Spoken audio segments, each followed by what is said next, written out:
ल नमस्ते है, नमस्ते नमस्ते साथीहरू, नमस्ते है। सबै साथीहरूलाई हार्दिक स्वागत गर्न चाहे। विशेष गरी अब मेरो स्क्रिनमा हजुरहरूले देखिसक्नु भएको छ गण्डकी प्रदेशको प्राविधिक सहायक जुन शिक्षा प्रशासन समूह 5औं तह प्राविधिक सहायक पदको चाहिँ जुन खुला प्रतियोगितात्मक परीक्षा लिखित परीक्षा अन्तर्गत चाहिँ आज वस्तुगत भौगोलिक प्रश्नहरू अर्थात् पहिलो पत्रको चाहिँ परीक्षा सकिसकेको छ। त्यसैको चाहिँ फिडब्याकको सेसनमा तपाईँहरूमा आज म उपस्थित भएको छु। म सबै साथीहरूलाई हार्दिक स्वागत गर्न चाहन्छु। साथीहरू के छ, मेरो आवाज सुनिरहनु भएको छ कि छैन? ओके, मेरो आवाज सुनिरहनु भएको छ कि छैन साथीहरूले? ओके, साथीहरू कहाँ कहाँबाट हेर्दै हुनुहुन्छ? अनि त्यस पछाडि परीक्षा दिने साथीहरू त धेरै साथीहरू त अलि टाढा टाढा भएको कारणले गर्दाखेरि बाटोतिरै हुनुहुन्छ होला होइन?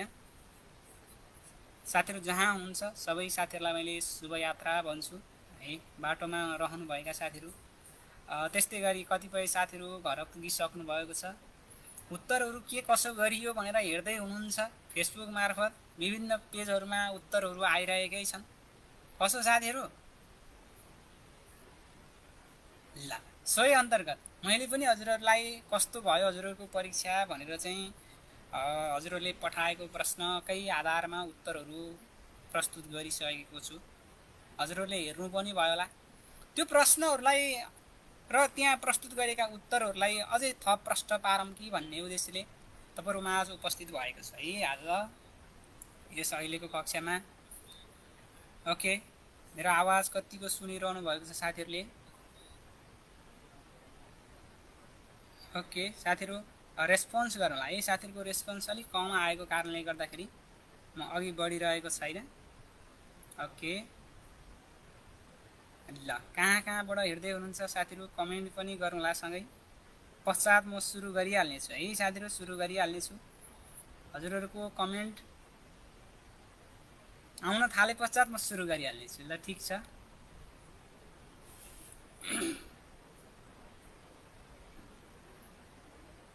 परीक्षा समग्रमा कस्तो गर्नुभयो साथीहरूले?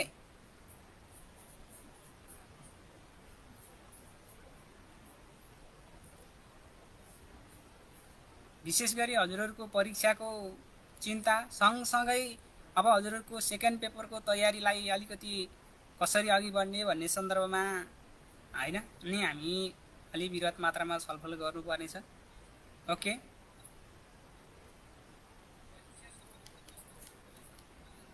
ल सुरु गरौँ साथीहरू, सुरु गरौँ त। के छ परीक्षा कस्तो भयो साथीहरू? खासै साथीहरू कमेन्ट नआएको कारणले गर्दाखेरि म अघि बढेको छैन है, अघि बढेको छैन। अब अघि बढिहाल्नेछु। ओके, नमस्ते साथीहरू, नमस्ते। सबै साथीहरूलाई मैले स्वागत गर्न चाहेँ। प्रत्यक्ष फेसबुक लाइभ मार्फत तपाईँहरूलाई आज भएको यो गण्डकी प्रदेशको प्राविधिक सहायक को परीक्षाको पहिलो पत्रको चाहिँ फिडब्याक सेसन भएर म तपाईँहरूमा आज स्क्रिन सेयर मार्फत नै उपस्थित भएको छु। ढिला गरिन साथीहरू, पक्कै पनि साथीहरूले 45 मिनटको समयमा 50वटा प्रश्न 100 पूर्णाङ्क बराबरको प्रश्न एकदमै बवाल गर्नुभयो होला भन्ने नै लागेको छ। हामीले कक्षामा छलफल गरेका विषयवस्तुहरू अधिकांश प्रश्नहरू परेकै छन् र कक्षामा भनिने कुराहरू प्राय जसो प्राविधिक सहायकको परीक्षामा तपाईँहरूलाई इन्डाइरेक्ट प्रश्न, घुमाउरो प्रश्न कमै मात्रामा सोध्छ है।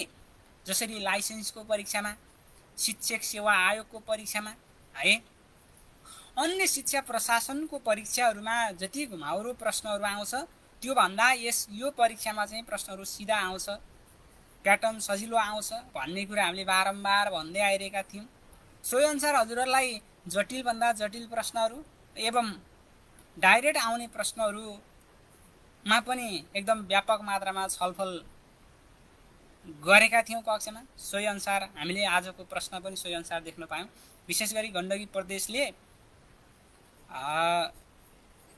स्थानीय तह विशेष भएर फागुनको 2 गते लिएको परीक्षा, त्यस्तै गरी यो प्रदेश शिक्षासँग सम्बन्धित रहेर प्रदेश शिक्षा सेवासँग सम्बन्धित रहेर खोलेको विज्ञापन को प्रश्नपत्र आजको कक्षामा हामीले हेर्दैछौँ है साथीहरू, हेर्दैछौँ।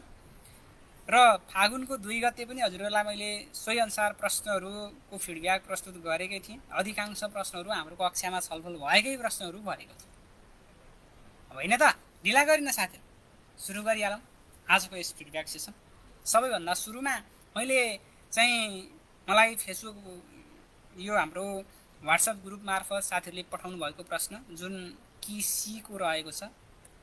कति साथीहरूले यही बिगारियो सर, आज त के बिगारियो, मास्टर आइडी नै लेख्न बिगारियो नि सर भनेर मेसेज गर्नुभएको छ, फोन सम्पर्क गर्नुभएको छ, होइन? अब यो प्राविधिक समस्याहरू जसले चाहिँ यो प्राविधिक पक्षलाई चाहिँ एकदम अब्बलताका साथ, सहजताका साथ चाहिँ तपाईँहरूले व्यवस्थापन गर्नुहुन्छ र समग्र उत्तरको व्यवस्थापन गर्नुहुन्छ, तपाईँहरू नै हो सफल है। एकदम सानो सानो कुराले नै यो परीक्षालाई चाहिँ डिटरमाइन गर्ने हुँदा आजको प्रश्न अन्तर्गत के कस्ता प्रश्न र यसभित्र चाहिँ के कस्ता उत्तर थिए भन्ने बारेमा मैले छलफल गर्न चाहेँ। हुन्छ साथीहरू, अगाडि बढौँ है। हेर्नुहोस् त, पहिलो प्रश्न हामीहरूमा आज गोर्खा भाषा प्रकाशिनी समितिको नाम कहिलेदेखि नेपाली भाषा प्रकाशिनी समिति बनाइएको थियो? साथीहरू, यो चाहिँ प्रश्न र यसका उत्तरहरू अब प्राविधिक सहायकमा जति साथीहरूले लगभग 1800 हाराहारी साथीहरूले त परीक्षा दिनुभयो, त्यो मध्ये उपस्थित अब 1200-1500 कति हाराहारी हुनुभयो होला बर्खाको बेलामा। सबै साथीहरू त पुग्नु भएन त्यहाँ, होइन? कतिपय साथीले जोस जाँगर लागेर चाहिँ फारम भर्ने क्रममा चाहिँ विज्ञापन खुलेको छ फारम भरौँ भनेर फारम भर्नुभयो। परीक्षा दिने समय यस्तै छ, अलिकति बाढी पहिरो होइन अवस्था यस्तै छ। सबै साथीहरू त पक्कै पुग्नु भएन। पुग्नुभएका साथीहरूलाई मात्रै नभइकन यो शिक्षा सेवासँग सम्बन्धित सबै साथीहरूलाई नै यो प्रश्न उपयुक्त हुनेछ। एक सर हेर्दाखेरि साथीहरूको ज्ञानको तह अझै बढ्ने हामीले विश्वास गरेका छौँ। तसर्थ तपाईँहरू सबैको लागि उपयुक्त हुन्छ भन्ने नै मैले अपेक्षा गर्दै प्रश्न नम्बर 1 तर्फ गएँ। प्रश्न नम्बर 1 मा गोर्खा भाषा प्रकाशिनी समितिको नाम कहिलेदेखि नेपाली भाषा प्रकाशिनी समिति बनाइएको थियो भन्ने प्रश्न रहेछ है। हजुरहरूले हेर्न सक्नुहुन्छ, यसमा अप्सन 1975 भनेर आयो, जुन त्रिचन्द्र कलेजको स्थापनाको कुरा, 1992, 1987 र 1989 भनेर 4वटा अप्सन दिएको छ। हजुरहरूले हेर्न सक्नुहुन्छ, मैले गोर्खा भाषा प्रकाशिनी समितिको चाहिँ समग्र इतिहासलाई नै तपाईँहरूमा आज प्रस्तुत गरेको छु है। हेर्नुहोस् त, गोर्खा भाषा प्रकाशिनी समितिको स्थापनाको लागि स्वीकृति कहिले प्राप्त भयो भन्दा 1969 मा यसको स्वीकृति प्राप्त भयो भने गोर्खा भाषा प्रकाशिनी समिति भनेर फुलेको कहिले त भन्दा यही फागुनको 2 गते 1970 है। 1970 क्रमशः हेर्नुहोस् त साथीहरू, हामीलाई सोधेको प्रश्न यहाँनिरबाट छ। यो हाम्रा किताबहरूमा पनि जस्ताको तस्तै यही टेबल राखिएको छ, हजुरहरूले हेर्नुभएको छ होइन? गोर्खा भाषा प्रकाशिनी समितिबाट नेपाली भाषा प्रकाशिनी समितिमा परिणत कहिले भयो भनेर पहिलो प्रश्न सोधेको रहेछ। सही जवाब हजुरहरूले भेटिसक्नु भएको छ। सही जवाब 1989 मा यो चाहिँ परिणत भएको रहेछ भन्ने कुरा हजुरहरूले भेट्नुभयो हो। पक्कै पनि सबै साथीहरूले हेर्नुभयो भन्ने अपेक्षा गरेको छु, मिलाउनु भयो भन्ने विश्वास गरेको छु है। कतिको मिलाउनु भयो वा मिलाउनु भएन?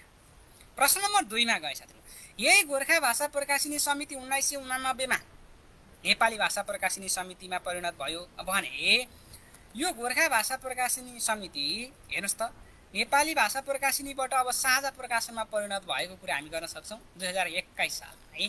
2021 सालमा चाहिँ यो परिणत भएको रहेछ। 21 साल मङ्सिरको 25 गते। पहिलो प्रश्नको जवाब यही अनुसार हजुरहरूले पाउनुभयो साथीहरू। साथीले मिलाउनु नै भयो होला भन्ने अपेक्षा गरेको नि। ल, प्रश्न नम्बर 2 मा गयौँ।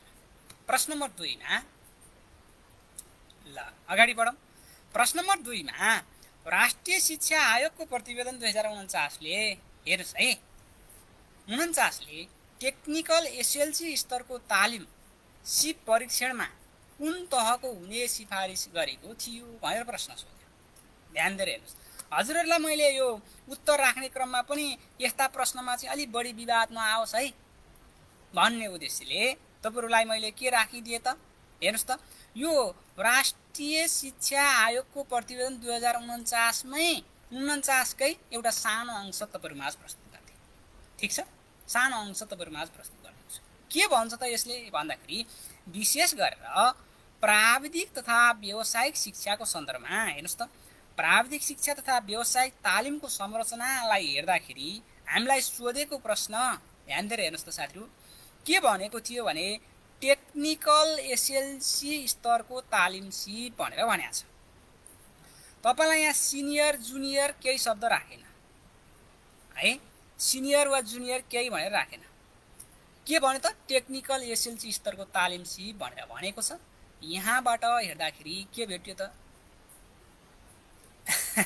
सर यो प्रश्न भनेको के हो, कहिले खुलेको हो भनेर भन्नुभयो फेरि निशान्त सरले, हैन त।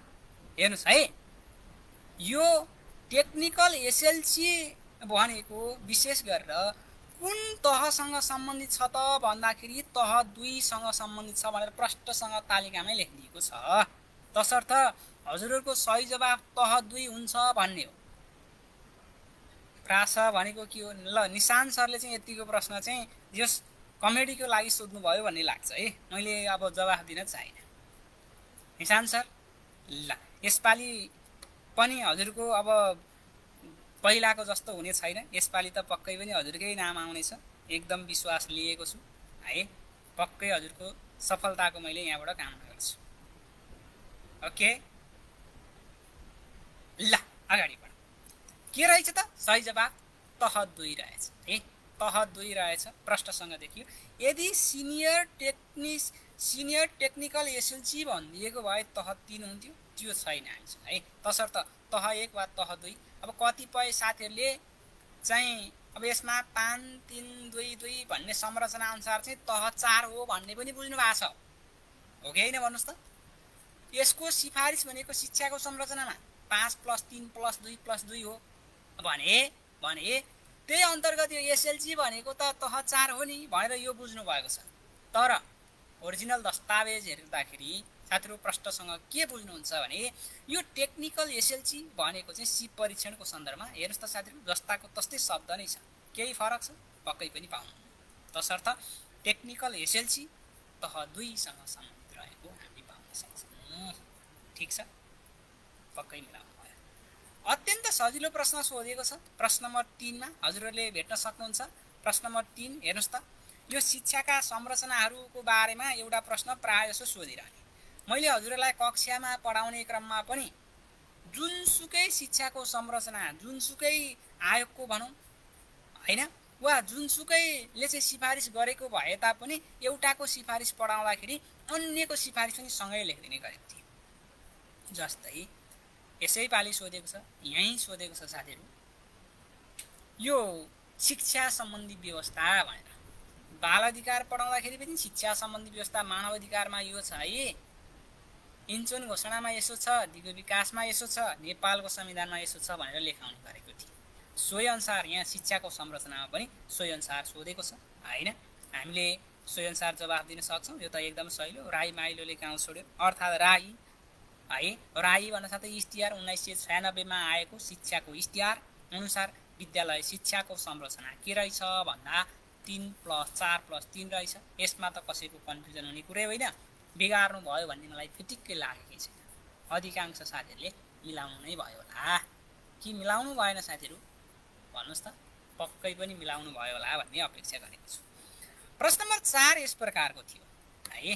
प्रश्न नम्बर 4 के थियो त भन्दा नेपालमा रात्रि पाठशाला कहिले खुलेको थियो भनेर प्रश्न सोधे। हेर्नुहोस् है, रात्रि पाठशाला हजुरलाई शिक्षाको इतिहासबाटै यो प्रश्न सोधेको हामीले पाउँछौँ है। कहाँबाट? शिक्षाको इतिहासबाट नै प्रश्न सोधेको पाउँछौँ। यो सँगसँगै सबै प्रदेशको प्राविधिक सहायकको तयारी गर्ने साथीहरूले शिक्षाको इतिहास पढ्नुपर्ने अवस्था होइन त। जस अन्तर्गत हेर्नुहोस् त, जस अन्तर्गत साथीले बुझ्न सक्नुहुन्छ नेपालमा रात्रि पाठशाला कहिले खुल्यो भन्दा 2007 साल 45 मा 31 मिलेको छ सर, के होला भन्नुभएको छ। राम्रो गर्नुभएको छ है, हजुरले राम्रो गर्नुभएको छ।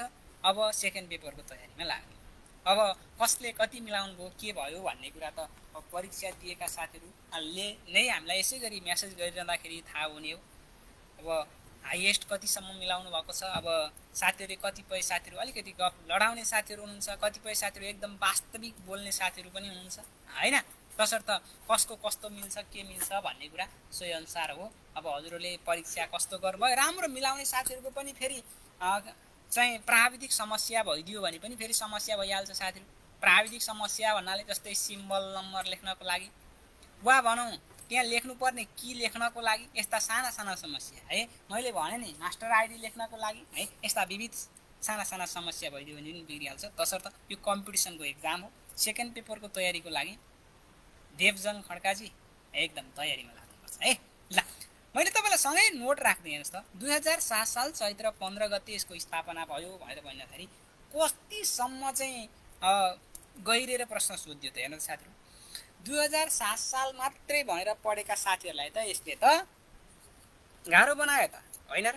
2007 साल मात्रै भन्दाखेरि त 2007 साल चैत्रको 15 राख्यो, सँगै 16 राखेको छ, 17 र 18 राखेको छ हेर्नुहोस् त। तसर्थ यसको चाहिँ सही जवाब के हुन आयो, कहाँ छ यसको वृहत रूपमा भन्दाखेरि साथीहरूले पढ्न सक्नुहुन्छ। यो 2007 साल चैत्रको 15 गते विशालनगर डल्कुमा कहाँ खुलेको थियो भन्ने कुरा होला नि त। फेरि बुझिराख्नु पर्यो नि कि हाम्रो पढाइ यतिमै सीमित हो, यो परीक्षा दियो अब सकियो म पढ्दिनँ भन्ने त पक्कै होइन। कसो हो साथीहरू, पक्कै पनि होइन। तसर्थ कहाँ खुलेको थियो बुझिराखौँ। विशालनगर डल्कुमा रात्रि पाठशाला खुलेकोमा विक्रम सम्मत 2008 साल वैशाख 13 गतेदेखि पढाइ सुरु गरेको र 2009 साल फागुनमा मात्रै स्थायी स्वीकृति पाएको भन्ने चाहिँ हामीले इतिहास पढ्न पाउँछौँ है। सोही अनुसार हामीले यसमा सही जवाब राख्न सक्छौँ। साथीहरू बुझ्नुहुन्छ नि, पक्कै पनि मिलाउनु भयो भन्ने अपेक्षा गरेँ है। अर्को प्रश्न हेर्नुहोस् त, यो प्रश्न पनि लगभग आउट क्वेसन जत्तिकै हो। कति साथीहरूले मिलाउनु भयो कति साथीहरूले मिलाउनु भएन भन्ने कुरा हो है। हेर्नुहोस् त, प्रश्न थियो राष्ट्रिय शिक्षा पद्धतिको योजना जुन 2028-32ले प्राथमिक तहको लागि निर्धारण गरेको उद्देश्य तलको मध्ये कुन हो।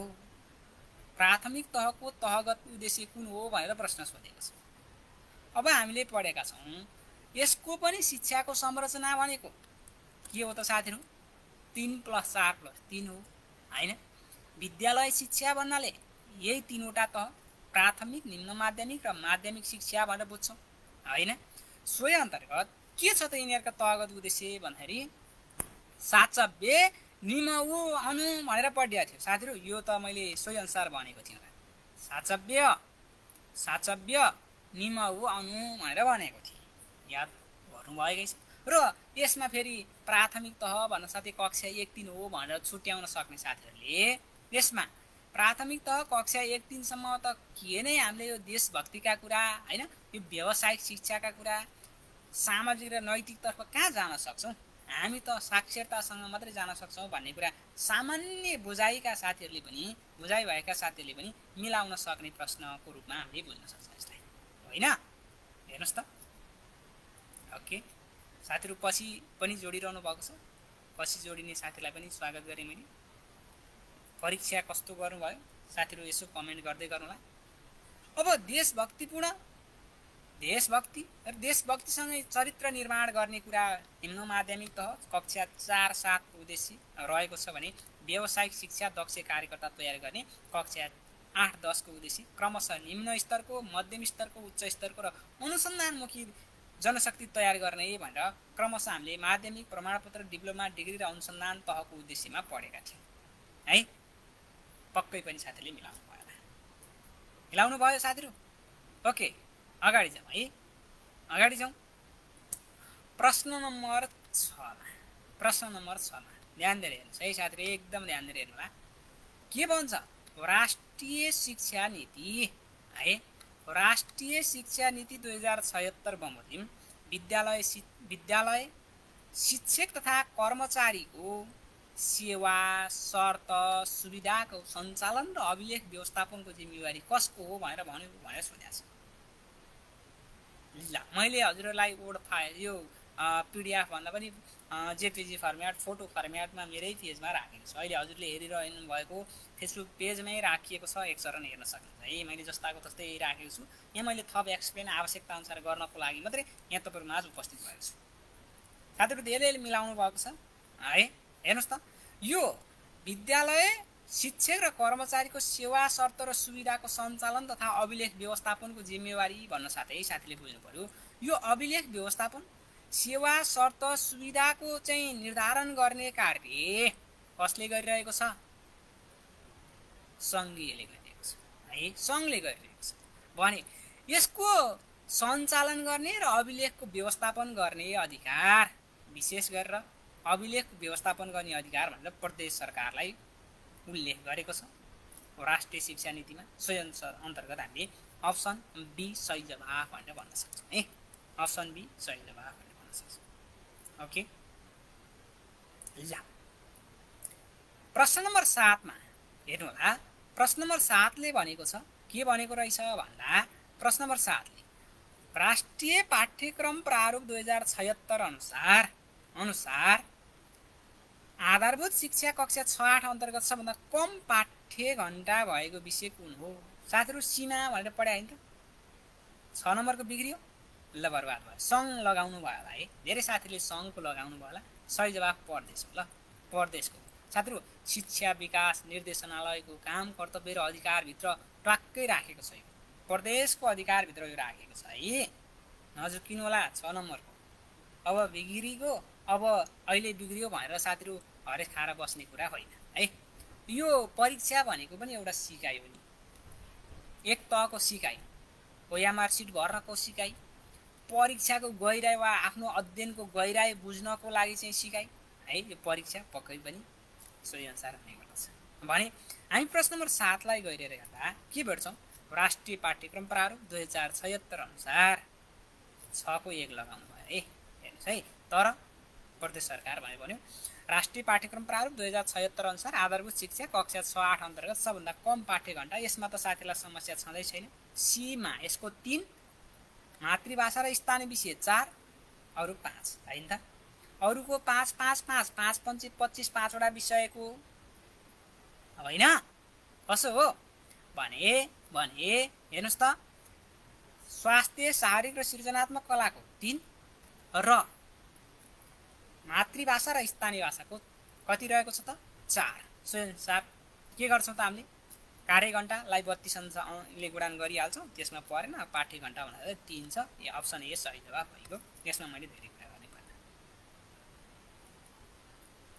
ल परीक्षा हलभित्र कतिवटा मिलेको थियो, बाहिर निस्किँदा कतिवटा मिल्यो साथीहरू, अनि घरमा आइपुग्दा कतिवटा मिल्यो, यसो एक्सपिरियन्स पनि सेयर गर्नु है, सेयर गर्नु होला। ओके, प्रश्न नम्बर 8 मा गएँ। स्वस्थ शरीरमा स्वस्थ मस्तिष्कको निर्माण गर्नु नै शिक्षा हो भनेर भनेको छ। हेर्नुहोस् त, यो त अत्यन्त सजिलो प्रश्न है। शिक्षाका परिभाषाहरू साथीले एकदमै ध्वस्त पार्नु भएको थियो। यी पाटो खासै धेरै गहन पाटो, गाह्रो पाटो होइन। तसर्थ अब यहाँनिर अरस्तु साथीले बुझ्नु भएकै छ होइन। अरस्तु एरिस्टोटल भनेर भन्छौँ नि हामीले होइन साथीहरू, एरिस्टोटलको परिभाषा यहाँ राखेको छ। अप्सन डी सही जवाफ है। अप्सन डी सही जवाफ। अगाडि छौँ प्रश्न नम्बर 9 मा। हेर्नुहोस् त, प्रश्नोत्तर विधिमा प्रश्न गर्दा उपयोगी मान्ने विधि चाहिँ प्रश्न गर्नको लागि है। हेर्नुहोस् त, प्रश्न गर्दा चाहिँ उपयोगी मान्ने विधि के हो भनेर भनेको छ है। प्रश्न गर्दा अब उत्तर दिँदाखेरि अन्य कुरा आउन सक्छन्। हेर्नुहोस् है, थिङ्क पियर सेयर, साथीहरूमा आज एक आपसमा सोच्ने छलफल गर्ने हो। एक आपसमा छलफल गर्ने ग्रुपमा हुन्छ कि वा आफैमा हुन्छ सोच्ने, अब जोडीमा छलफल गर्ने अनि मात्रै ग्रुपबाट सेयर गर्ने कुरा हो।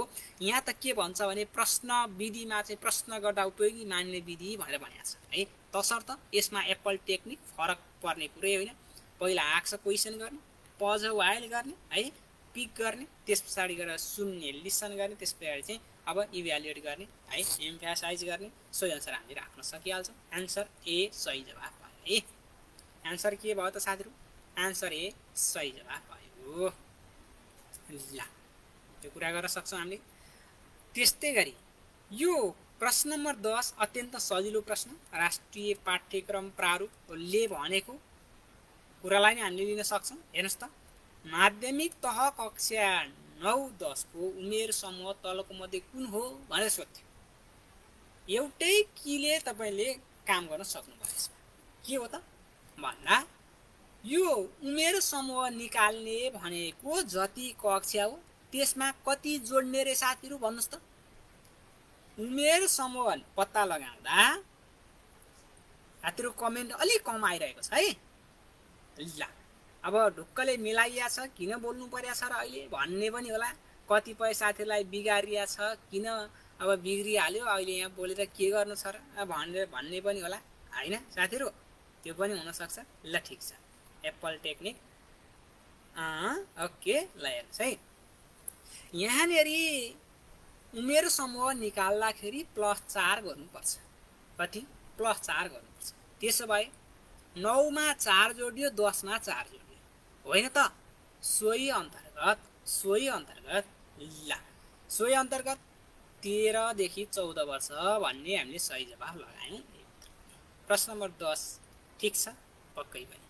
प्रश्न नम्बर 11 अत्यन्त सजिलो प्रश्न भन्छु मैले यसलाई पनि। प्रश्न नम्बर 11 पठन पाठन सञ्चालनको लागि खर्च भएको कति घण्टाको समयावधिलाई एक पाठ्य घण्टा मानिन्छ? यो प्रश्न त अहिलेसम्म 10औं पटक सोधिसक्यो होला। प्राविधिक सहायकको परीक्षामा एकदमै धेरै पटक सोधेको प्रश्न के हो त भन्दा एउटा प्रश्न चाहिँ यो पनि हो है। बारम्बार सोधिरहने प्रश्न हो, प्राय जसो नछुट्ने प्रश्नको रूपमा लिन्छु मैले यसलाई है, नछुटाउने प्रश्नको रूपमा लिन्छु, सधैँभरि सोधिरहेको प्रश्न। यसमा अब 26 पक्कै पनि होइन, 32 घण्टाले हामीले उडान गर्छौँ होइन त। तसर्थ के भन्छौँ त, के भन्छौँ साथीहरू? विशेष गरेर कति घण्टाको समयलाई एक पाठ्य घण्टा भन्छौँ भन्दा 32 घण्टा है। मिलाउनु भएकै छ साथीहरूलाई, ठिक छ है, एकदमै मिलाउनु भएको छ। सबै साथीहरूलाई बधाई छ भने ल के उत्तर लगाउनु भयो कमेन्ट पनि गर्नु होला है। हजुरहरूले कमेन्ट पनि गर्नु होला। अब मैले उत्तर तपाईँहरूमा सँगसँगै राखिदिएको पनि छु है, हेर्न सकिहाल्नुहुन्छ। ओके ओके, धेरै सजिलो आएको रहेछ भन्दै हुनुहुन्छ हाम्रो विनोदजीले। अब हजुरलाई यो चाहिँ अब यहाँ अहिले एन्सर सहित देख्दाखेरि अनि एकदम हजुरको मनस्थिति चाहिँ परीक्षाभन्दा बाहिरको मनस्थितिले हेर्दाखेरि चाहिँ त्यो अलिकति भुमरी परीक्षाको समय व्यवस्थापन, यो समग्र पक्षको व्यवस्थापन गरेर चाहिँ यो उत्तर दिँदाखेरि यो प्रश्न गाह्रो प्रश्न हो। फेरि हामीले अहिले बाहिर बसेर हेर्दाखेरि यो प्रश्न त कति सजिलो रहेछ आहा भनेर भन्छौँ। यही प्रश्नको उत्तर दिइरहँदाखेरि पनि आउने प्रश्न पनि तलको माथिको तल गरेर चाहिँ 2-4 क्वेसन मुस्से भिगारेर बाहिर निक्लेका साथीहरू पनि हुनुहुन्छ है। हामीले पनि कति समय त्यसो गरेका छौँ। तसर्थ प्रश्न ल 26 लगाइयो, बर्बाद भयो है। यो प्रश्न चाहिँ बिगार्न नहुने प्रश्न भन्छु मैले मायाजी। ओके, प्रश्न नम्बर 12 मा गएँ। तलको मध्ये कुन चाहिँ निर्माणात्मक मूल्याङ्कनको विशेषता होइन? यहाँ होइन भनेको छ साथीलाई, यसैले त लडाएन पक्कै, यो त बिगार्नु भएको छैन है। होइन भनेको छ, यसले सिकाइको स्तर निर्धारण गर्ने कार्य पक्कै गर्दैन ल है। ओके, पहिला एन्सर हटाइदिनु सर भन्नुभएको छ। ओके, मैले एन्सर हटाइदिएँ है त, एन्सर हटाइदिएँ। उसो भए साथीले भने पनि एकदमै सही हो। ल अगाडि बढौँ उसो भए है। ठिक छ, एकदमै एकदमै धन्यवाद ल प्रश्न नम्बर 13 मा जाउँ। ल प्रश्न नम्बर 13 ले के भन्यो त भन्दाखेरि हजुरले हेर्न सक्नुहुन्छ। प्रश्न नम्बर 13 मा विद्यालय सुधार योजनामा शैक्षिक सत्र 2073 देखि कुन विषयवस्तु थपिएको थियो भनेर प्रश्न सोधेको रहेछ होइन त। कुन विषयवस्तु चाहिँ थपिएको थियो विद्यालय सुधार योजनामा भन्ने प्रश्न छ हामीहरूमा। कुन विषयवस्तु? यो अतिरिक्त क्रियाकलाप, स्वास्थ्य सेवा, भौतिक सम्मार, यी सबै विषयवस्तु हेर्नुहोस् त साथीहरू। यो 2072 सालमा गएको भूकम्प होइन त। 72 साल वैशाखको 12 गते गएको विनाशकारी भूकम्प पश्चात थपिएको एउटा पक्ष भनेको त विपद व्यवस्थापन र त्यसको पूर्व तयारी हो नि त। कसो हो साथी? विपद व्यवस्थापन र त्यसको पूर्व तयारी हो। तसर्थ यो 13 नम्बरको पनि सही जवाफको रूपमा हामीले अप्सन सी लाई लगाउन सक्छौँ। ठिक छ, ठिक छ। ल अर्को जाउँ साथी, प्रश्न नम्बर 14 मा गयौँ। प्रश्न नम्बर 14 ले के भन्छ हेर्नुहोस् त। प्रश्न नम्बर 14 ले भनेको छ समाजमा रहेका मतभेद, द्वन्द्व वा असमझदारीलाई हिंसात्मक रूपमा नभई शान्तिपूर्ण र रचनात्मक तरिकाले समाधान गर्ने सिप सिकाउने शिक्षालाई के भनिन्छ भनेर प्रश्न सोध्यो हैन। के भनिन्छ त उसो भए यसलाई? ल ओके ओके ओके ल साथीहरूले व्हाट्सएपतिर पनि मेसेज गरिरहनु भएको छ। ओके हेर्नुस् त, मानव अधिकार र शिक्षा हो कि साथीहरू? मानव अधिकार र शिक्षा हो कि द्वन्द्व व्यवस्थापन र शान्ति शिक्षा हो कि नागरिक शिक्षा हो कि नैतिक शिक्षा हो? यो प्रश्नलाई हामीले गहिरेर हेर्दाखेरि के भेट्छौँ त भन्दा यहाँनेरि द्वन्द्व, मतभेद र असमझदारी हटाउने कुरा पनि गरेकै छ एउटा है, र शान्तिपूर्ण र रचनात्मक तरिकाले समाधान गर्ने कुरा पनि गरेको छ। यो दुईटै पक्षलाई हेर्दाखेरि यहाँ द्वन्द्व व्यवस्थापनको पक्षले जित्ने अवस्था देखिन्छ।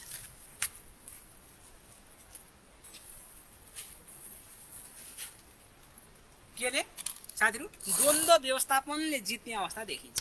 तसर्थ द्वन्द्व व्यवस्थापनसँगै आएको यो शान्ति शिक्षालाई पनि हामीले त्यसकै चाहिँ प्यारलली राख्न सकिहाल्छौँ, सँगै राख्न सकिहाल्छौँ। तसर्थ के देखियो त साथीहरू? यो द्वन्द्व व्यवस्थापन र शान्ति शिक्षा भन्ने नै सही जवाफ यसको हुन सक्छ। सही जवाफ ए के लगाउनु भयो साथीहरू? के लगाउनु भयो? ल अगाडि जाउँ साथीहरू। प्रश्न नम्बर 15 मा गएँ है म। प्रश्न नम्बर 15 मा हेर्नुस् त, बाल अधिकार महासन्धि 1989 को कतिौं धारामा शिक्षाको अधिकार उल्लेख गरिएको छ भन्ने छ हैन? धारा 25, धारा 28, धारा 26 र धारा 29 भन्ने अप्सन रहेको रहेछ। के लगाउनु भयो साथीहरू? ल भन्नुस् त, के लगाउनु भयो यसको सही जवाफ? हामीले बाल अधिकार महासन्धि 1989 लाई पढिरहँदाखेरि शिक्षा सम्बन्धी व्यवस्था भनेर साथीहरू हेर्नुहोस् है। अब सही जवाफ त धारा 28 भइगयो, मैले धेरै समय लिन।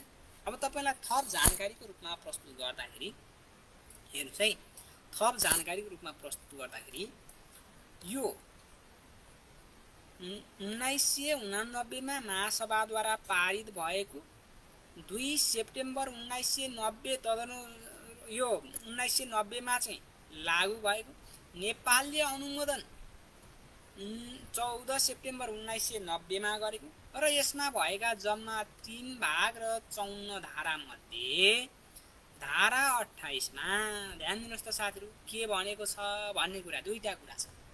एउटा छ साथीहरू शिक्षा प्राप्त गर्ने बालबालिकाको अधिकार र कम्तीमा प्राथमिक शिक्षा चाहिँ अनिवार्य र निशुल्क गराउनु पर्ने राज्यको दायित्व भन्ने छ भने दोस्रोमा के छ त?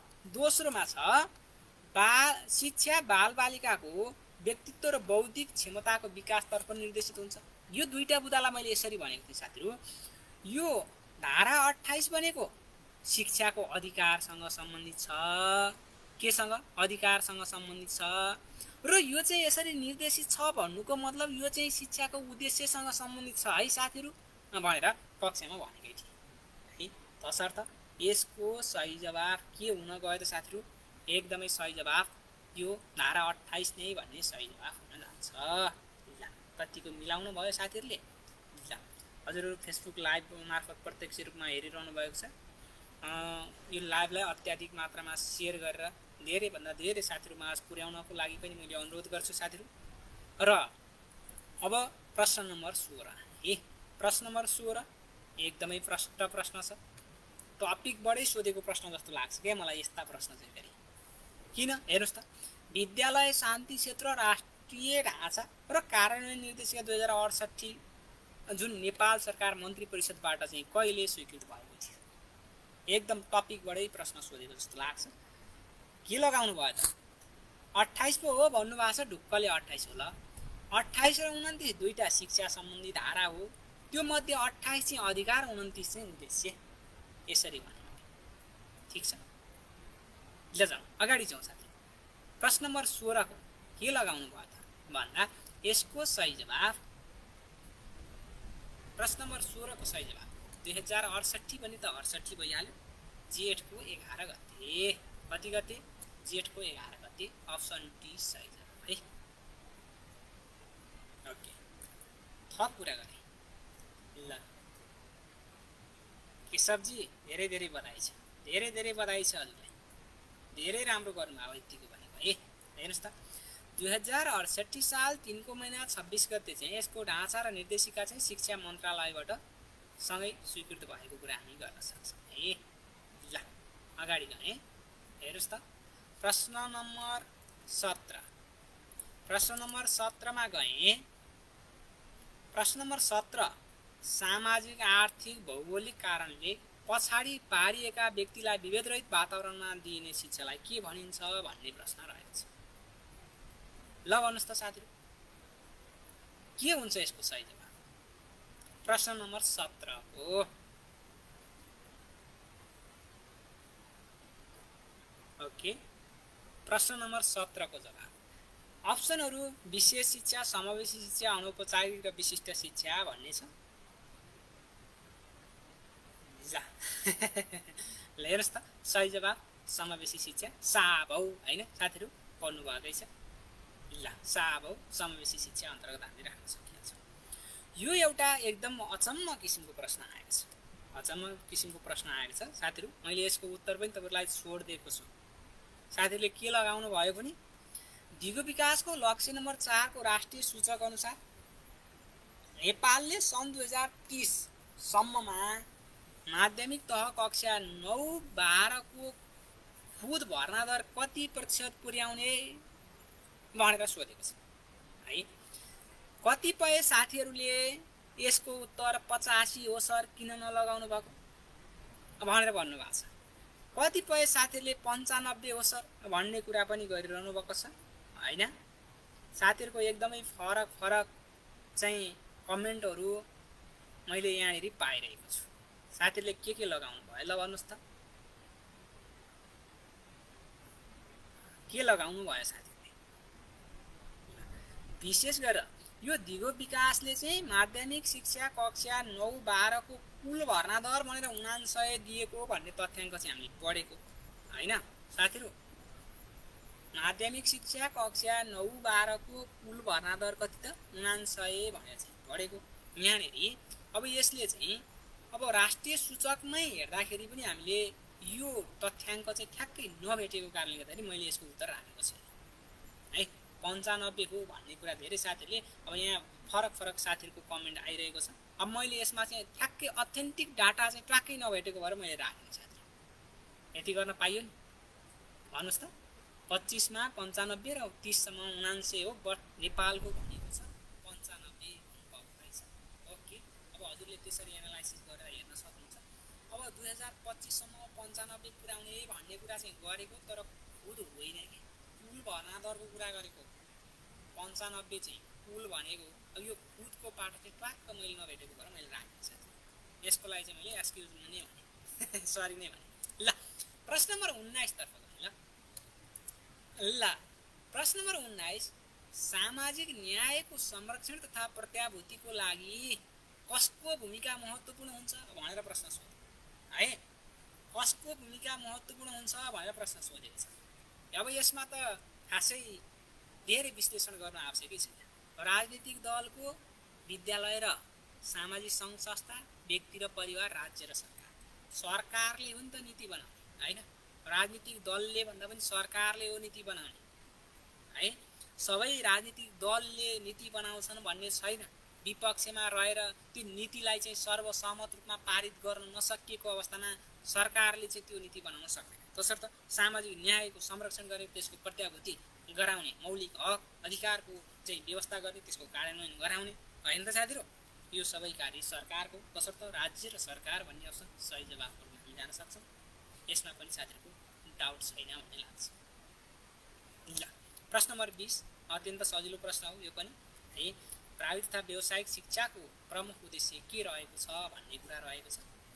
विशेष गरेर प्राविधिक तथा व्यावसायिक शिक्षा हेर्नुहोस् है। प्राविधिक तथा व्यावसायिक शिक्षाको मुख्य उद्देश्य भनेको अनुसन्धान गर्ने भन्ने होइन। अनुसन्धान गर्ने भन्ने होइन।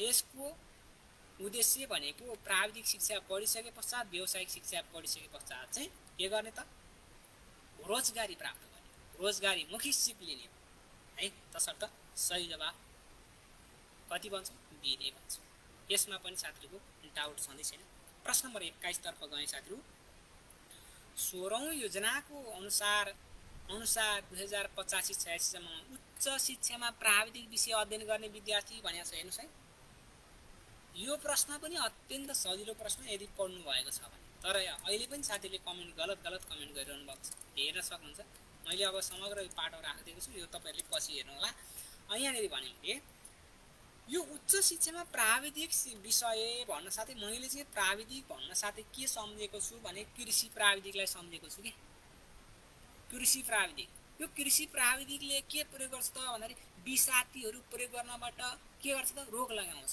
त्यो विषाती भनेको 20.7 लाई 30 पुर्याउने भनेर पढाएको थियो याद छ 20.7 है 30 पुर्याउने विषाती भनेर पढाएको थियो याद गर्नुभएको छ होला 21 नम्बर है 21 नम्बरको सही 25 होइन ध्यान दिएर हेर्नुस् त के भनेको छ उच्च शिक्षामा प्राविधिक विषय पढ्ने विद्यार्थीको हिस्सा 20.7 बाट 30 पुर्याउने भनेर भनेको मैले तपाईलाई के भनेको थिएँ विषाती भनेर पढाएको थिएँ हो कि हैन भन्नुस् विषाती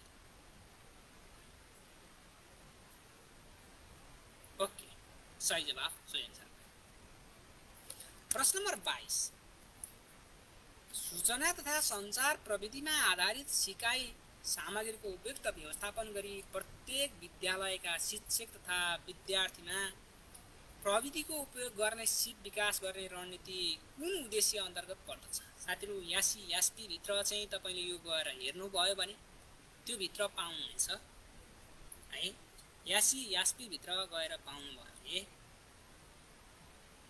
ओके 30 हो नै भनेर भने त ए हैन ल मनदीप जी के छ खबर आराम हुन्छ नि ल हेर्नुस् है हेर्नुस् त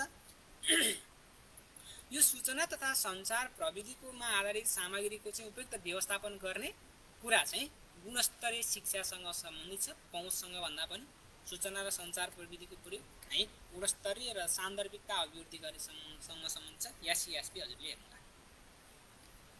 ल हेर्नुस् है ल ठीक छ यसरी बुझौं यहाँसम्म खासै समस्या छैन होला है छैन होला ओके अगाडि गयौं विद्यालय सुधार योजनाको मस्यौदा लेखाजोखा गर्दा गठन गरिने लेखाजोखा समिति साथीहरु यो शब्द याद गर्नु होला ल लेखाजोखा समितिमा कसको सहभागिता रहँदैन भनेर प्रश्न सोधेको छ ओके है कसको सहभागिता रहँदैन भनेर प्रश्न सोधेको छ ल 22 को बिग्रियो भन्नुभएको छ ठीक छ है हेर्नुस् त मैले तपाईलाई विद्यालय सुधार योजना निर्माण सहजीकरणको पुस्तिकाको चाहिँ एउटा सानो अंश यहाँ राखेको छु के भन्छ भने विद्यालयमा बाट प्राप्त भएको मस्यौदा अध्ययन तथा लेखाजोखा गर्नको लागि हैन त स्थानीय तहको शिक्षा शाखा प्रमुख कम्तीमा एकजना विज्ञ र सम्बन्धित विद्यालयको प्रधानाध्यापक रहेको एउटा लेखाजोखा हेर्नुस् त शब्द पनि ठ्याक्कै अंग्रेजी टर्म दिएको हैन जस्ताको तस्तै देखिएको छ दिएको छ हो यसमा को रहँदो रहन्छ त भन्दाखेरि को रहँदो रहन्छ साथीहरु विज्ञ पनि रह्यो अनि शिक्षा शाखा प्रमुख पनि रहे र प्रधानाध्यापक पनि रह्यो भने सी अप्सन सही जवाफहरुमा हामीले लिन सकिन्छ सही जवाफ अप्सन सी है अप्सन सी धेरै सजिलो प्रश्न नम्बर 24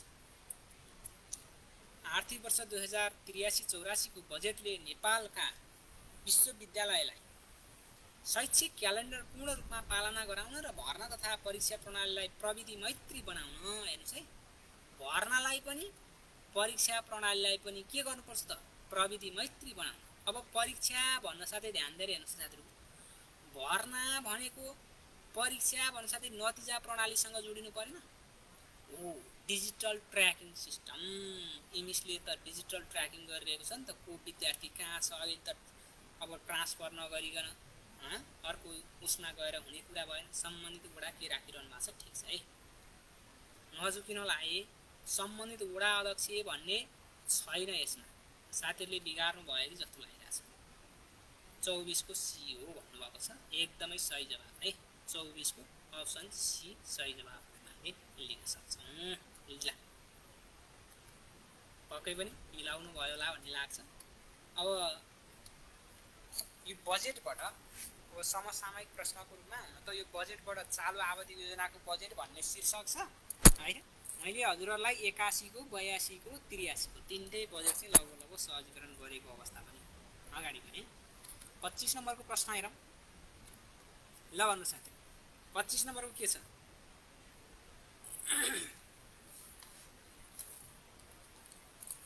ओके हेर्नुस् त। गण्डकी प्रदेशको दोस्रो आवधिक योजनाले आधारभूत तह कक्षा 1-8 को खुद भर्ना दर योजनाको अन्तिममा कति प्रतिशत पुर्याउने भन्ने लक्ष्य लिएको छ भन्ने प्रश्न सोधेको छ। यो पनि योजनाको शिक्षाबाटै आयो क्या, बाहिरबाट सोधेको छैन। यसको सही जवाफ साथीहरू, यसको सही जवाफ हजुरले पनि मिलाउनु भयो 98%। यो तालिका जस्ताको तस्तै याद गराएको थिएँ मैले साथीलाई विषयगत रूपमा। हेर्नुस् त विषयगत रूपमा 45, 50, 55 भनेर भनेको थिएँ हैन। यो पाटो सर हेर्दाखेरि हामीलाई 98% चाहिँ के रहेछ त? खुद भर्ना दर आधारभूत तह कक्षा कतिको त 1-8 को खुद भर्ना दर 98 पुर्याउने भन्ने छ। अप्सन कुन चाहिँ? डी सही जवाफ है। अप्सन कति? Option D. ल मिलाउनु भयो नि? धेरै साथीहरूले मिलाउनु भएकै छ। अर्को जाउँ साथी। प्रश्न नम्बर 26 मा राष्ट्रिय परीक्षा बोर्डको उपाध्यक्ष तलको मध्ये को रहने व्यवस्था रहेको छ भन्ने प्रश्न छ। अब मैले यसमा पनि धेरै छलफल गर्ने साथीहरू, हजुरहरूले सही जवाफ लगाउनु भएको छ, मिलाउनु भएकै छ। यसको चाहिँ उपाध्यक्षको रूपमा हामीले कसलाई लिन्छौँ त? शिक्षा तथा खेलकुद मन्त्रालय भन्छौँ हामीले। अहिले नाम परिवर्तन भइसकेको छ हैन। शिक्षा तथा खेलकुद मन्त्रालयको सचिव चाहिँ यसको के रहन्छन् त? उपाध्यक्षको रूपमा रहने हामी कुरा गर्न सक्छौँ है। ओके अगाडि जाउँ। प्रश्न नम्बर अलि गन्जागोल भयो। ल ओके यसरी प्रश्न नम्बर 27 मा छ।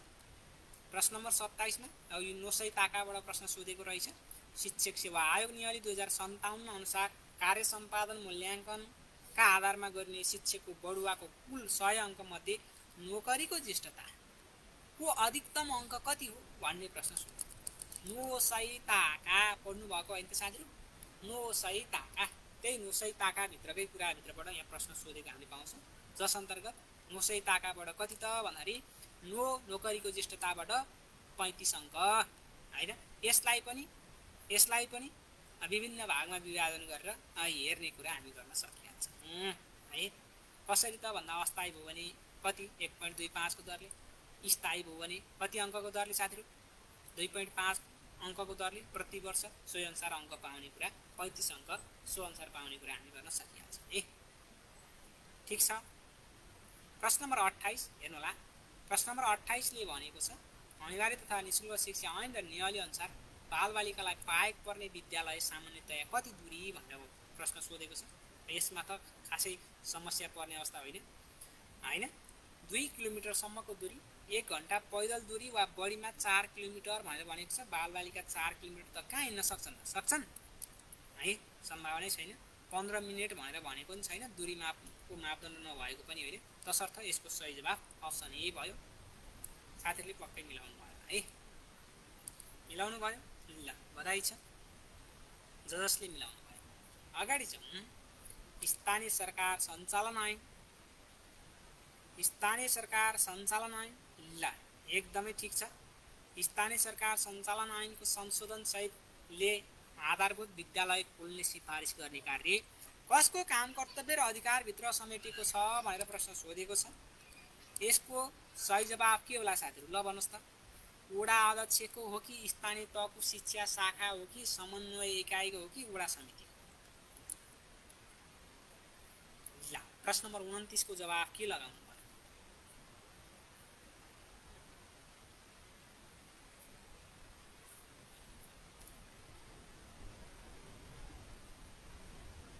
ओके प्रश्न नम्बर 29 को जवाफ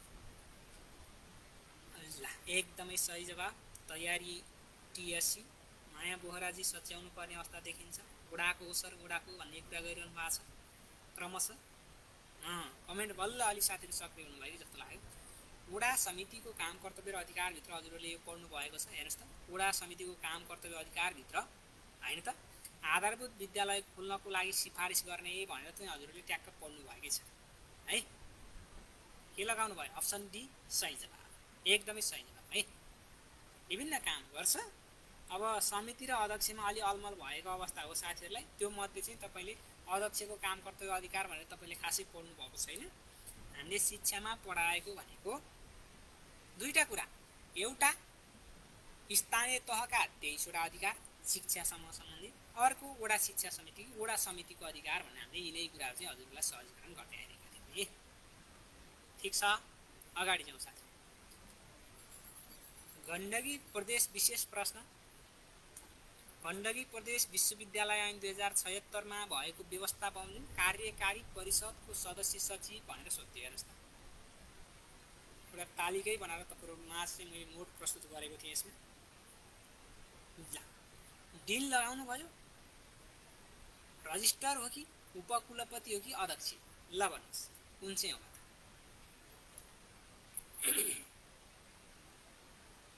ओके ओके, ल यसको सही जवाब हामीले हेर्दाखेरि रजिस्ट्रारमा भेट्छौँ है। रजिस्ट्रार भनेर भन्छौँ। किन भन्दाखेरि यसले प्रश्नसँग भनेको छ परिच्छेद 5 मा। हेर्नुहोस् त, को रहन्छ त यो समितिभित्र भन्दाखेरि हेर्नुहोस् त, कुलपतिको संयोजकत्वमा एउटा कार्यकारी परिषद गठन हुन्छ होइन। उपकुलपति सदस्य, तिनीहरूमध्येबाट कुलपतिले चाहिँ नियुक्ति गरेको वा तोकेको 2 जना सदस्य हुन्छन् र विश्वविद्यालय अन्तर्गत केन्द्र र प्रतिष्ठानका प्रमुख मध्येबाट कुलपतिले तोकेको 2 जना र रजिस्ट्रार चाहिँ सदस्य सचिव। हामीलाई सोध्ने कि त संयोजक कि त सदस्य सचिव कि त सदस्य सङ्ख्या होइन। 7 जना सदस्य सङ्ख्या, त्यो मध्ये चाहिँ रजिस्ट्रार सदस्य सचिव हामीबाट सोध्ने हो। ठिक छ साथीहरू, ठिक छ, पक्कै पनि मिलाउनु भयो होला भन्ने लाग्छ। उपकुलपति भन्ने कुरा गर्नुभएको छ, पक्कै पनि होइन है। ल, मिलाउनु भएको छ, बी लगाउनु भएको छ भने अगाडि जाने। नागरिकको कर्तव्य अन्तर्गत के पर्दछ भनेर सोधेको छ। हेर्नुहोस् त, सेवा सुविधा लिने, नेतृत्व लिने, पुरस्कार लिने दिने कुरा कर्तव्यभित्र होइन साथीहरू। हामीले पुरा गर्ने दायित्व चाहिँ यो कर्तव्यभित्र राख्न सक्छौँ भन्ने हिसाबले मैले यसको अप्सन ए लाई सही जवाब गर्न माने।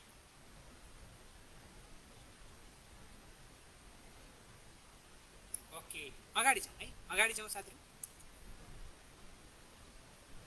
ल, मास्लोको उत्प्रेरणाको आवश्यकता सम्बन्धी सिद्धान्तमा तलको मध्ये कुन पर्दछ भनेर सोध्यो होइन। शारीरिक आवश्यकता, सासु, स्नेह, आप्र भनेर पढाएको थियौँ होला है। शारीरिक आवश्यकता, सुरक्षा, आत्मसम्मानका कुरा है, स्नेह, माया, प्रेम है, आत्मसम्मान र आत्मप्रकटीकरण, यो सबै पर्छ। माथिका सबै भइहाल्यो है, माथिको सबै भइहाल्यो। ल, नेक्स्ट वान साथीहरू, प्रश्न नम्बर 33 मा गयौँ। प्रश्न नम्बर 33 मा हेर्नुहोस् त, ओके, ल के सोध्यो त भन्दा सार्वजनिक बडापत्रको उद्देश्य तलको मध्ये कुन हो भनेर सोधेको छ।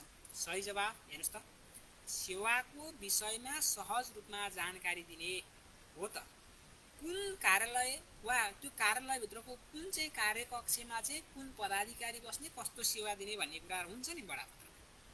एकदमै सेवा प्रवाहमा पारदर्शिता ल्याउने, कति शुल्क लाग्छ, राजस्व लाग्ने हो कि नलाग्ने हो प्रष्ट लेखिएको हुन्छ। पारदर्शिताको जवाफदेहिता, त्यो काम हुन्छ वा हुँदैन, हुँदैन भने कसले जवाफ दिने हो, सम्बन्धित अधिकारीको जवाफदेहिता हुन्छ। तसर्थ प्रश्न नम्बर 33 को सही जवाफ माथिको सबै हुन्छ। के हुन्छ? माथिको सबै हुन्छ। ल, हराएको मान्छे आफ्नै खोजीमा हुन्छ। अब त्यही भएर हजुर चाहिँ अप्सन डी भन्दा माथि गएर ईलाई लगाउनु भयो कि क्या हो। ल, जे भए पनि नामै रमाइलो रहेछ। पहिलोचोटि नाम पढ्न पाएँ, खुसी लाग्यो है। हजुरलाई पनि धेरै धेरै स्वागत छ। ल, प्रश्न नम्बर 34 मा जाँदाखेरि कुन विवरण सही छ भन्ने प्रश्न छ। हामी अन्त नजाउँ साथीहरू। अप्सन ए, अब कहिलेकाहीँ चाहिँ यो मेथडले पनि काम गरेको अवस्था छ नि होइन। यो मेथड त खासै प्रयोग त गर्नु परेन हजुरहरूलाई, पर्यो त परेन। लामो अप्सन सही जवाफ भन्ने मेथड त प्रयोग गर्नु परेन नि।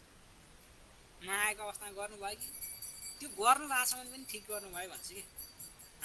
हेर्नुहोस् त, यो सार्वजनिक खरिद अनुगमन कार्यालय भनेको यो अनुगमन समिति चाहिँ विशेष गरी प्रधानमन्त्रीकै अध्यक्षतामा संयोजकत्वमा रहने भएका कारणले गर्दाखेरि प्रधानमन्त्री तथा मन्त्री परिषदको कार्यालय अन्तर्गत नै पर्दछ भनेर राखियो। ओके, अप्सन क नै सही छ। म तलतिर गएँ। 34 को झुकिएर नि मिल्यो नि सर भन्नुभएको छ। हुन्छ, त्यस्तै हुन्छ है। ल, राष्ट्रिय स्रोत अनुमान समितिको संयोजन गर्ने कसले गर्ने कानुनी व्यवस्था रहेको छ भनेर सोधेको छ है। विशेष गरी यो सार्वजनिक व्यवस्थापनको बाटोबाट प्रश्न सोधेको छ साथीहरू, सार्वजनिक व्यवस्थापनकोबाट हैन। ल, कुन लगाउनु भयो साथीहरू? प्रश्न नम्बर 35 को जवाफ के लगाउनु भयो ल भन्नुस् त? के लगाउनु भयो प्रश्न नम्बर 35 को जवाफ? ल, यसको सही जवाफ है राष्ट्रिय स्रोत अनुमान समितिको संयोजक भनेर चाहिँ राष्ट्रिय योजना आयोगको उपाध्यक्षलाई लिन्छ भने सही। क्रमशः प्रश्न नम्बर 36, प्रश्न नम्बर 36 लाई हामीले हेर्दाखेरि ओके, म अलि साइज बढाएँ ल साथीहरूले, साइज अलि देख्न गाह्रो पर्यो कि भनेर म प्रश्न नम्बर 36 तिर पुगेँ। ल, विशेष गरेर यसले सोध्यो भ्रष्टाचार निवारण ऐन 2059 बमोजिम अनुसन्धान अधिकारीले कुन विधिको प्रयोग गरी अनुसन्धान गर्न सक्ने व्यवस्था भनेर भनेको छ। कन्ट्रोल डेलिभरी गर्ने कुरा, अन्डर कभर अपरेसन नगर्ने कुरै भएन होइन त।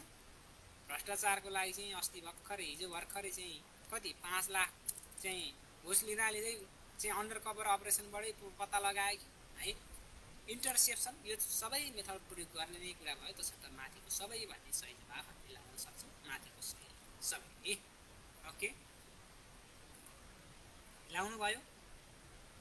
प्रश्न नम्बर 37 तिर गए। प्रश्न नम्बर 37 मा स्थानीय सरकार सञ्चालन ऐन 2074 बमोजिम गाउँपालिकामा बढीमा कतिवटा वडाहरू निर्धारण गर्न सकिने व्यवस्था छ भन्ने कुरा छ। मैले तपाईलाई नोट मार्फत प्रस्तुत गरिसकेको छु। यहाँ उत्तर हजुरले भेट्न सक्नुहुन्छ। गाउँपालिकामा है कतिवटा साथीहरू? 17 वटा भन्यो भने त गलत भइगयो। 21 वटा है, 21 वटासम्म हुनसक्छ। नगरपालिकामा 35 वटासम्म हुनसक्छ। ओके, कतिवटा अरे? 35 वटासम्म। साथीहरूले मिलाउनु भयो पक्कै पनि। गण्डकी प्रदेश विशेष प्रश्न नम्बर 38 भेट्न सक्नुहुन्छ, हजुरहरूले हेर्न सक्नुहुन्छ। गण्डकी प्रदेश निजामती सेवा ऐन 2079 अनुसार प्रदेश निजामती सेवामा देयक मध्ये कुन सेवा समावेश छैन भन्ने प्रश्न छ। हजुरलाई झुक्क्याउने नै प्रश्न हो यो है। अब यो अन्तर्गत हामीले हेर्दाखेरि हैन त, यो अन्तर्गत हामीले हेर्दाखेरि सरी यसमा तपाईले हेर्न सक्नुहुन्छ 7 वटा सेवाहरू थिए। स्वास्थ्य सेवा छ, इन्जिनियरिङ सेवा पनि छ र वन सेवा पनि छ भने प्रदेश विविध सेवा भन्ने रहेछ है। ल, यो दस्तावेज पनि मैले हजुरलाई जस्ताको तस्तै सहजीकरण गरेको अवस्था हो। प्रश्न नम्बर 39 धेरै समय लिन फटाफटी अघि बढेको छु। 39 गण्डकी प्रदेश निजामती सेवा ऐन 2079 अनुसार कर्मचारीले कुनै पनि राजनीतिक दल वा संगठनको सदस्यता लिएमा कस्तो कारबाही हुने व्यवस्था रहेको छ भन्ने प्रश्न सोध्यो है। अप्सन क्रमशः यही अनुसार छ। हजुरहरूले यसको चाहिँ यो ऐनको चाहिँ दफा 98 मा हेर्नुभयो भने सेवाबाट हटाउने अवस्था छ। यसमा पनि तपाईहरुलाई चाहिँ अलि लामो अप्सन नै सही जवाफको रूपमा चाहिँ पाउनु भएको छ। अब त्यही तरिका प्रयोग गर्नु भएको छ भने, तर त्यो चाहिँ घातक तरिका हो है फेरि। ओके, धेरै डी मिलिरहेछन् भन्नुभएको छ। मिल्छ, कतिपय डी मिल्छ, कतिपय ए मिल्छ भने त यस्तै त हो नि हैन। ल, अगाडि जाउँ है। भविष्यमा प्रदेश सरकारी सेवाको निमित्त अयोग्य नठहरिने गरी सेवाबाट हटाउने हो राजनीतिक दलको सदस्यता लिएको रहेछ है। तसर्थ यहाँ भेट्न सक्नुहुन्छ सेवाबाट हटाउने भनेर चाहिँ प्रष्टसँग लेखेको छ। मैले यहाँ तलतिरको विवरण राखेको छैन है। ल, प्रश्न नम्बर 40 मा जाउँ। प्रश्न नम्बर 40 मा हेर्नुस् त, कार्यालय कार्यविधि अन्तर्गत कुन कार्य पर्दैन भनेर सोधेको छ है। के छ कार्यालय कार्यविधि। कार्यालय कार्यविधि अन्तर्गत पत्र व्यवहार भन्न साथै पत्रलाई चाहिँ दर्ता गर्ने, चलानी गर्ने, परिपत्र गर्ने कुराहरू है, एउटा कार्यालयबाट अर्को कार्यालयमा पठाउने कुराहरू कार्यालय कार्यविधिभित्र पर्छ कि पर्दैन? पक्कै पनि पर्छ है। दर्ता, बैठक र चलानी यसो हेर्दाखेरि साथीहरू झुकिने अवस्था छ, तर यसमा नझुकिने चाहिँ अब यसमा चाहिँ सही जवाफको रूपमा बैठक चाहिँ यसको चाहिँ अब अनिवार्य नहुन सक्छ, तसर्थ हामीले यसलाई राख्यौँ है। साथीले बुझ्नुहुन्छ? विशेष गरी कुनै पनि कार्यालय सङ्घ संस्थाले चाहिँ दैनिक कामकाजलाई चाहिँ व्यवस्थित पारदर्शी बनाउनको लागि चाहिँ हैन यो पत्र व्यवहार गर्ने, दर्ता गर्ने, चलानी गर्ने जस्ता कार्य गर्छ। सोही कुरा हामी राख्न सक्छौँ। प्रश्न नम्बर 41 को प्रश्नमा गयौँ। प्रश्न नम्बर 41 GEDSI को कुराहरू के हो भनेर सोधेको छ है। GEDSI को कुराहरू के हो भनेर सोधेको छ। विशेष गरी यो चाहिँ है लैङ्गिकता समानतासँग सम्बन्धित, अपाङ्गतासँग सम्बन्धित कुरा है, जेन्डरसँग, इक्वालिटीसँग यो कुरा सम्बन्धित छ।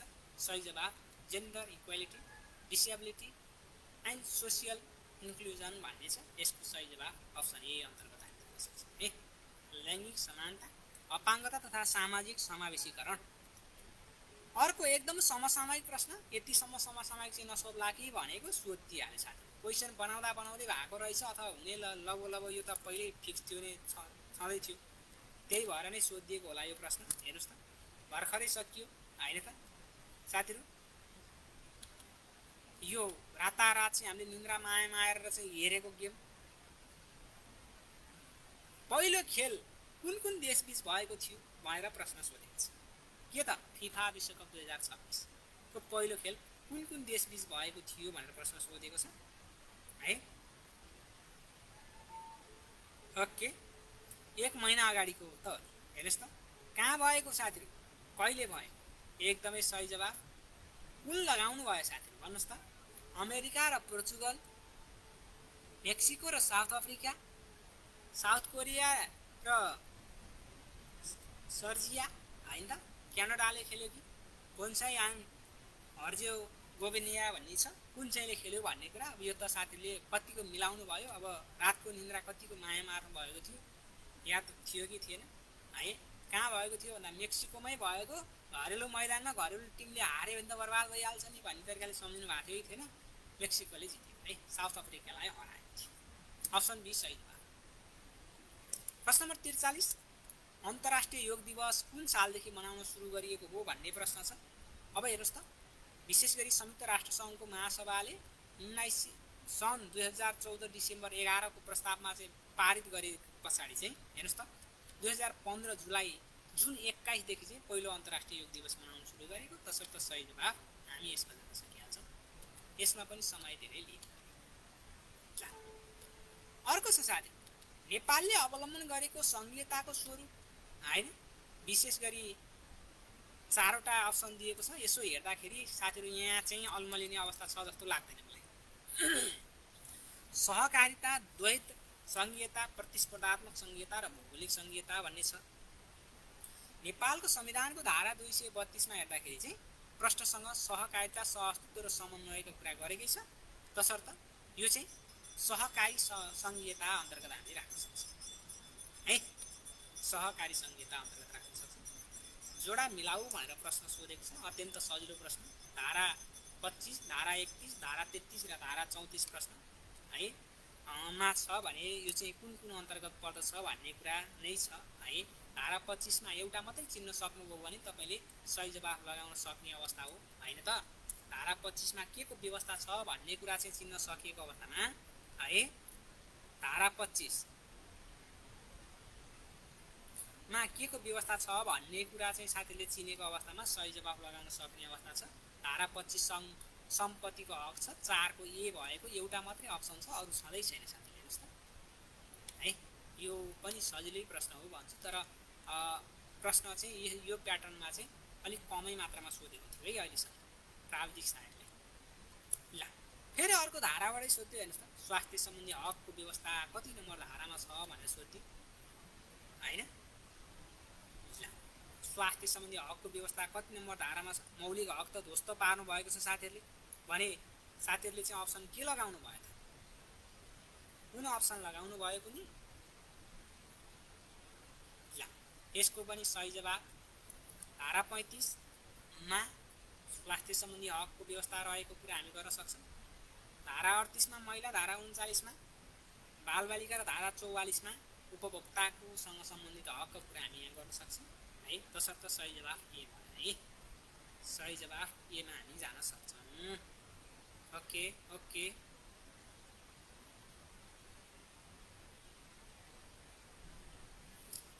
47 नम्बरको प्रश्न जाउँ। प्रश्न मिठो खालको छ तर तलको मध्ये कुन तथ्य सही होइन भनेर सोधेको रहेछ। प्रश्न सजिलो खालको हो, हजुरले अरू जाने पनि नजाने पनि यो एउटा अप्सन त पक्कै पनि जानेकै अप्सन हो कि। चन्द्र शमशेरको पालामा नेपालमा पहिलो जनगणना 1978 हो त होइन नि, 68 बाट सुरु गरिएको हो है। तसर्थ सही जवाब हामी अप्सन बी मा कुन सही होइन भनेर भनेको छ नि त, तसर्थ अप्सन बी सही जवाब। प्रश्न सोधेको छ एकदमै, यो चाहिँ नसोचेको प्रश्न भन्छु मैले, सोच्दै नसोचेको एकदम भित्रबाट। हेर्नुस् त, आर्थिक वृद्धि दर भनेर 10.8 कता कता चाहिँ तपाईँले त्यो सुरुवाती टेबलमा पढिरहँदाखेरि, सारांशमा पढिरहँदाखेरि यो चाहिँ अनएक्सपेक्टेडै प्रश्न भन्छ साथीहरू। प्रदेश विशेषको गण्डकी प्रदेशको दोस्रो पञ्चवर्षीय आवधिक योजनामा कति प्रतिशत औसत आर्थिक वृद्धि दर हुने परिमाणात्मक लक्ष्य राखिएको छ भनेर सोध्यो। हेर्नुस् त साथीहरू, कहाँ गएर फेला पर्दै यो पोइन्ट भन्दाखेरि यो विभिन्न तालिकाहरू हेर्दै जाँदाखेरि तपाईँले यहाँनिर गरेर भेट्नुहुन्छ। हेर्नुस् त, योजनाको औसत आर्थिक वृद्धि दर 8.6% हुने लक्ष्य राखिएको छ भनेर यसरी सोधेको र यसरी दिएको छ। अलि यो चाहिँ तालिकाभित्र भन्दा पनि हजुरको कहाँभित्र छ त, यो यसरी प्याराग्राफमा चाहिँ एउटा तालिकाको मुनाडी राखिएको छ है। यो चाहिँ निर्णायक प्रश्न हुन सक्छ साथीहरू। यस्ता प्रश्न घोक्नेले घोक्ने कुरा आफ्नो ठाउँमा छ है, तर यति गहिरेर हेरेको भने कमै मात्रामा हुन सक्छ के। बी भन्नुभएको छ होइन, 9.5 हुँदै होइन, तपाईँले त्यही भन्नु होला भनेर मैले तालिका 2.1 कहाँनिर छ हेरिहाल्नुहोस्। गण्डकी प्रदेशको त्यो तालिका 2.1 कहाँनिर छ हेरिहाल्नुहोस्, मैले यहाँ अंशै राख्दैछु। दोस्रो आवधिक योजनाको तालिकै यो अंशै राखिदिएको छ, हजुरले यो खोज्न सक्नुहुन्छ है तपाईँलाई थप प्रुफको लागि। तसर्थ 8.6 पुर्याउने लक्ष्य राखेको छ भन्ने प्रश्नसँग भनेकै छ। यसमा डिबेट गर्नु छैन। अब जीकेसँग सम्बन्धित प्रश्न, पालुङटार नगरपालिका कुन जिल्लामा पर्छ भनेर सोधेको छ है। यो प्रश्न पनि साथीहरूलाई पक्कै पनि साथीहरू, अब यो लमजुङका साथीहरू हुनुहुन्छ, तनहुँका साथीहरू हुनुहुन्छ, काशीका साथीहरू हुनुहुन्छ भने त सहिलो भयो नि त, किनकि मेरो जिल्लामा चाहिँ यो पर्दैन भनेर त कन्फर्म हुनुभयो नि त। कसो हो त्यो अनुसार पनि सहिलो भयो होला, नभए तापनि साथीहरूले यो पालुङटार त मिलाउने कुरा नै हो, मिलाउनु भयो होला भन्ने अपेक्षा हो। कतिको मिलाउनु भयो वा मिलाउनु भएन। सही जवाफ के हो त साथीहरू? गोर्खा है, गोर्खा जिल्लामा रहेको छ। र अन्तिम प्रश्न अत्यन्त मिठो प्रश्न, अन्तिम प्रश्न तर अत्यन्त मिठो प्रश्न सोधेको छ है। हजुरले के लगाउनु भयो, कसो गर्नुभयो कुनी होइन, के गर्नुभयो ल भन्नुहोस् त। विश्वमा 8,000 मिटरभन्दा उचाइमा भएका 14वटा हिमाल मध्ये गण्डकी प्रदेशमा मात्रै कतिवटा पर्दछन् भन्ने प्रश्न सोधेको छ है।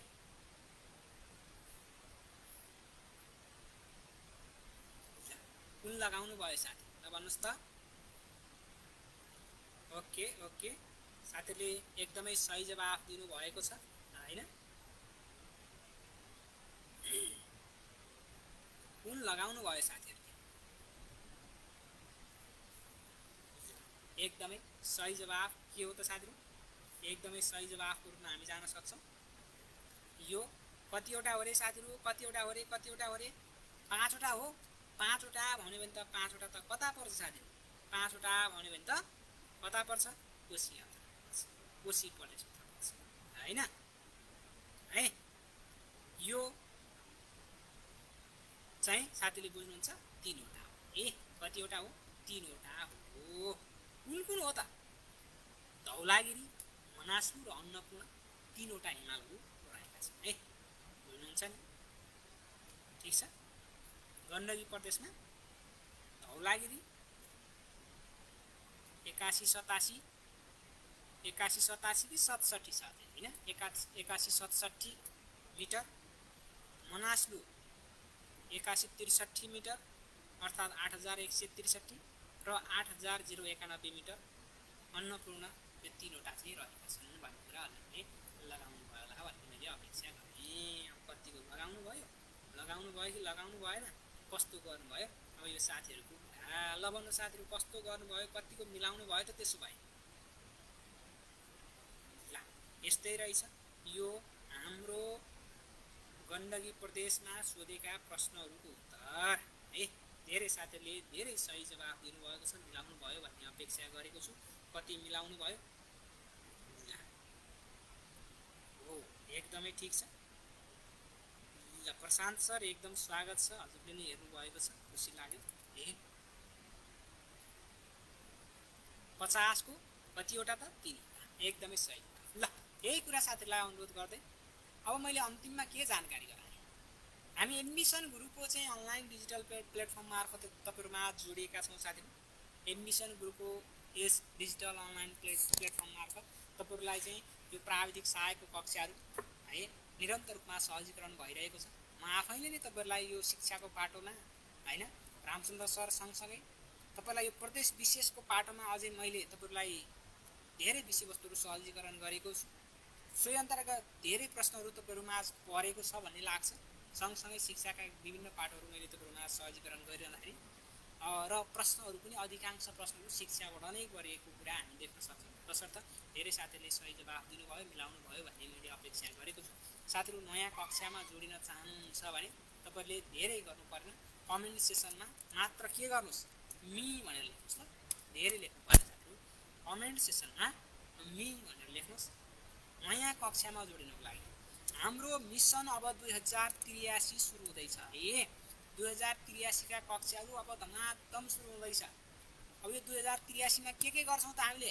अब मैले थोरै साथीहरूलाई यही फेसबुक लाइभ मार्फत नै जानकारी गराएँ है।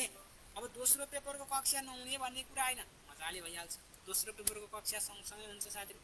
अब 2083 मा हामीले तपाईँहरूलाई 7वटै प्रदेशको परीक्षा केन्द्रित रहेर तयारी गराउँछौँ। एउटा पाठ है, कतिवटा? 7वटै प्रदेश केन्द्रित रहेर हामी परीक्षाको तयारी गराउँछौँ। 7 प्रदेशको तयारी गराउने है, तयारी गराउने हो एउटा। ठिक छ, 7 प्रदेशको तयारी गराउने। यो भनेको एउटै फीमा है, फेरि साथीहरू एउटै फीमा हामीले तयारी गराउने हो। फी मात्र सङ्घको परीक्षाको लागि तयारी गराउने हो। 50 नम्बरको प्रश्न पुरा नपढी 8 हानियो सर। आमै यस्तो पनि हुन्छ कि है, सिधै हजुरहरूले विश्वमा 8000 मिटर अग्ला उचाइ मध्ये चाहिँ सिधै अब नेपालमा रहेका भनेर चाहिँ तपाईँले 8 लगाउनु भएको हुनसक्छ। समस्या यही छ। सर कक्षा कहिलेसम्म हुन्छ भन्ने सोध्ने साथीहरूलाई चाहिँ सङ्घको परीक्षा जहिलेसम्म हुन्छ है, सङ्घको विज्ञापन भएर परीक्षा जुन दिनसम्म पनि हुन्छ, जुन दिनसम्म परीक्षा हुँदैन त्यो मितिसम्म हामीले कक्षा गराउँछौँ। यो बिचमा तपाईँको जुन प्रदेशको परीक्षा आउँछ ती सबै प्रदेशको हामी सहजीकरण गर्छौँ, नआए पनि सहजीकरण गर्छौँ। जस्तै मैले मध्य प्रदेशको 2082 को ग्रुपलाई मध्य प्रदेशको सबै विषयवस्तु एक चरण भ्याएको, दोहोऱ्याएर भ्याइदिएको छु। गण्डकीको दोहोऱ्याएर मैले तपाईँलाई सहजीकरण गरेको छु। बागमतीको परीक्षा अगाडि बागमतीकै विषयवस्तुहरू तपाईँलाई सहजीकरण गरेकै होइन र? हो। तसर्थ सङ्घको परीक्षासम्मको लागि मात्रै मिति हुन्छ। त्यो सबै प्रदेशको चाहिँ परीक्षा, जस्तै सुदूरपश्चिम प्रदेशले चाहिँ अब फागुन कि चैतमा विज्ञापन खोल्दैछ, त्यसको परीक्षा मिति पुरेर त हामी बस्न सक्दैनौँ। त्यसको लागि छुट्टै समूह हामीमा नपुग्न सक्छ। तसर्थ साथीहरू सङ्घको परीक्षा जहिलेसम्म हुन्छ त्यहिलेसम्म हामी तपाईँहरूमा सहजीकरण गर्नेछौँ। अहिलेसम्मको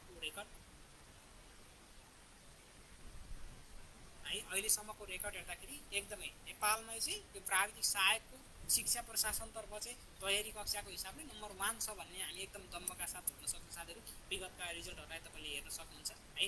एकदम अफरमा रहिरहेको छ। अहिले तपाईँहरू चाहिँ जोडिन सक्नुहुन्छ, कमेन्ट सेक्सनमा मी लेख्नुहोस् अथवा चाहिँ तपाईँहरूले चाहिँ कन्ट्याक्ट गर्न सक्नुहुनेछ है। एडमिसन गुरु चाहिँ जुन हाम्रो मोबाइल एप्स रहेको छ त्यो डाउनलोड गर्न सक्नुहुन्छ र त्यहीँबाट चाहिँ तपाईँहरूले अब सम्पर्क गर्नको लागि हजुरले त्यहाँ कमेन्ट सेक्सनमा मी लेख्दा पनि भइगयो, होइन भने तपाईँले चाहिँ सम्पर्क नम्बर राख्दै मैले तपाईँहरूलाई लेख्नु होला, टिपुट गरिराख्नु होला। अब यो सम्पर्क नम्बर नभएका साथीहरू कमै हुनुहुन्छ होला, सबैसँग सम्पर्क नम्बर पक्कै पनि छ है।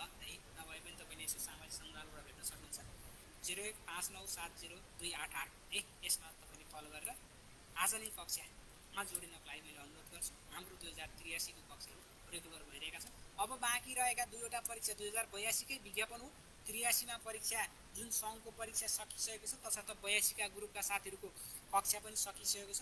83को ग्रुपका साथीहरूलाई अब आउँदै गरेको चाहिँ मध्य प्रदेशको परीक्षा तोकेको छैन, लुम्बिनी प्रदेशको परीक्षा आउँदैछ है। तसर्थ त्यो दुईवटा परीक्षाको लागि पनि त्यो दुईवटा परीक्षा केन्द्रित विषयवस्तु पनि हामी फेरि सुरुबाट सहजीकरण गर्नेछौँ। यति कुरा मैले जानकारी गराएँ साथीहरू, सबैलाई यति कुरा अनुरोध गर्दै आजको कक्षाबाट बिदा लिन्छु। साथीहरू सबै समय शुभ रहोस्, शुभरात्रि साथी, नमस्ते, छुट्टै बिदा है त, गुड नाइट साथी।